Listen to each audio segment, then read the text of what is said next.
Bonjour à tous, le début de la semaine pour l'unité des chrétiens, la rencontre du pape avec le prince Albert II de Monaco et la marche pour la vie défile contre l'euthanasie. C'est aujourd'hui dans SIC, la sélection de l'info catholique.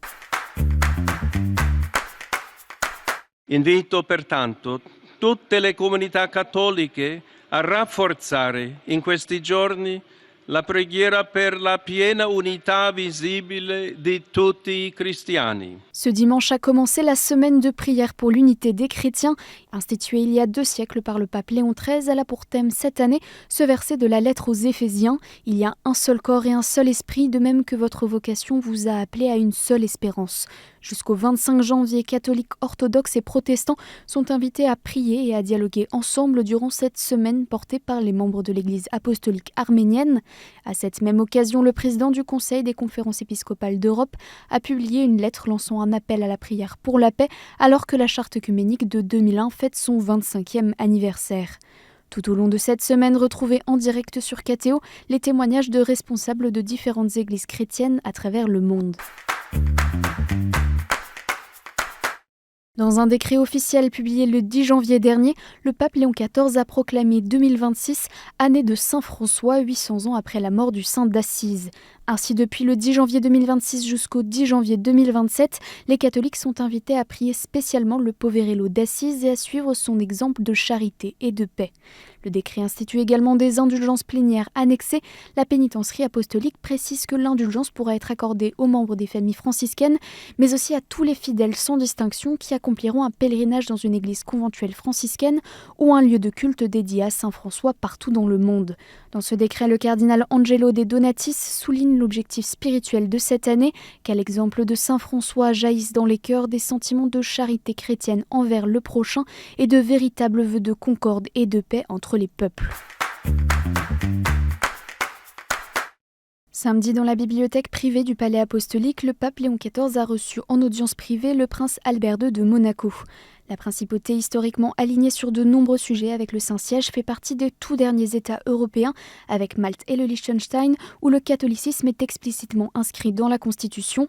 Lors de cette rencontre, les échanges ont porté sur l'écologie, le respect de la vie, de la famille et de la dignité humaine, et la paix et la sécurité internationale, notamment au Moyen-Orient et en Afrique. Le souverain monégasque a ensuite officiellement remis au Saint-Père une invitation à se rendre sur le rocher, alors qu'aucun pape n'a jamais visité la principauté. Lors de l'Angélus de ce dimanche, le pape Léon XIV a aussi prié pour les populations de l'Est de la République démocratique du Congo. Oggi desidero ricordare in particolare le grandi difficoltà che soffre la popolazione dell'Est della Repubblica Democratica del Congo, costretta a fuggire dal proprio paese, specialmente verso il Burundi, a causa della violenza e ad affrontare una grave crisi umanitaria. Le Saint-Père a invité à prier pour qu'entre les belligérants domine toujours le dialogue pour la réconciliation et la paix. Il a également assuré de ses prières pour l'Afrique australe, durement touchée par de fortes inondations. Le monde agricole est en souffrance et nous souffrons avec lui. Dans un communiqué publié vendredi dernier, Monseigneur François Durand, évêque de Valence, offre son soutien aux agriculteurs, alors que le secteur traverse de nombreuses crises économiques, écologiques, fiscales, sanitaires, alimentaires en France et dans la Drôme. Je demande aux catholiques qui vivent dans la Drôme d'être proches des agriculteurs, de rester attentifs à eux et d'être à l'écoute de leurs légitimes préoccupations. Il a également invité les prêtres du diocèse à lire lors de la messe dominicale une intention de prière spécifique pour les agriculteurs. Dimanche après-midi, la marche pour la vie a défilé dans les rues de Paris depuis la place Vauban pour manifester contre l'euthanasie.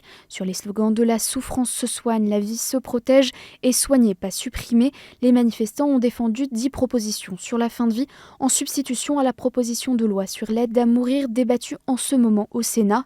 Parmi les personnalités invitées pour cette édition 2026 de la marche, Monseigneur Dominique Ray, évêque émérite de Toulon, et plusieurs témoins. Soutenus par plusieurs associations dont les AFC, la Fondation Jérôme Lejeune ou Alliance Vita, la Marche pour la vie défend la dignité et la valeur de chaque vie humaine et explique refuser la fatalité de l'avortement et de l'euthanasie.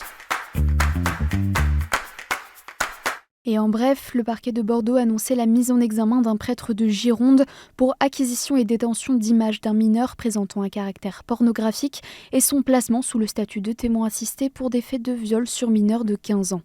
Monseigneur Jean-Paul Jahm, archevêque de Bordeaux, explique avoir pris des mesures conservatoires à son encontre dès décembre dernier. Son éloignement de Libourne et l'interdiction d'être en contact avec des mineurs, mesures également appliquées au sein de la communauté de l'Emmanuel dont fait partie le prêtre. Il précise qu'à ce jour, il n'y a aucune plainte qui n'ait été adressée au diocèse de Bordeaux ou à la justice. L'église de Saint-Sévère de Rouen a été profanée vendredi et plusieurs hosties consacrées ont été volées. L'évêque Monseigneur Dominique Lebrun s'est ému dans un communiqué de cette violation de ce qu'il y a de plus saint pour les catholiques. Un acte de réparation a été célébré dès le lendemain en l'église même. Et on termine avec les images des plus de 3000 pèlerins rassemblés samedi au sanctuaire de Pontmain pour le 155e anniversaire de l'apparition de la Vierge Marie, reine de la paix. Lors d'une messe solennelle présidée par Monseigneur Jean-Pierre Villemain, évêque du Mans, ils ont prié pour la paix en souvenir de la Belle Dame apparue en 1871 pendant la guerre franco-prussienne.